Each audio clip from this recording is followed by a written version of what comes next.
پہلے پانی پیش کر دیا. بھوک لگنے سے پہلے کھانا طلب کرنے سے پہلے کھانا پیش کر دینا. اس کے کھانے کا بھی خیال کرنا, اس کے پینے کا بھی خیال کرنا. کیوں؟ یہ رسول اللہ کا کہہ دی ہے, یہ دربار مصطفیٰ کا کہہ دی ہے.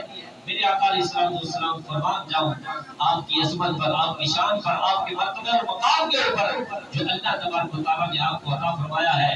حضرات گرامی, ایک دن قید کیا تو شام کے وقت حضور پوچھتے ہیں, ذرا میری طرف دیکھیں نجیب, حضور پوچھتے ہیں سماما پورا دن گزر گیا, باندھا ہوا ہے, کھڑا ہوا ہے, سماما اب بتا تیرے ساتھ کیا کیا جائے.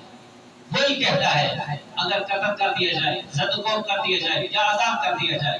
حضور تشریف لے گئے اور میرے آقا علیہ السلام نے فرمایا, وصیت کر کے حضور کہ سارا دن کھڑا رہا ہے, بندہ رہا ہے, اب جب رات پڑے اس کو چھوڑ دینا, یعنی کھڑا نہ رہے بلکہ اس کو لٹا دینا اور اس کو نرمی کے ساتھ باندھ دینا اور قید کر دینا. ساری رات گزر گئی, حضور نبی رحمت صلی اللہ علیہ وسلم دوسرے دن بھی آئے تو دوسرے دن سارا دن گزر گیا. شام کے ٹائم حضور نے پھر پوچھا سماما تیرے ساتھ کیا کیا جائے.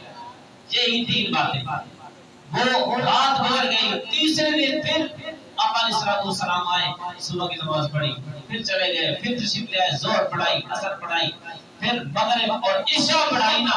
تو میرے آقا علیہ السلام نے فرمایا سماما اور دس تیرے ساتھ کیا کرنا.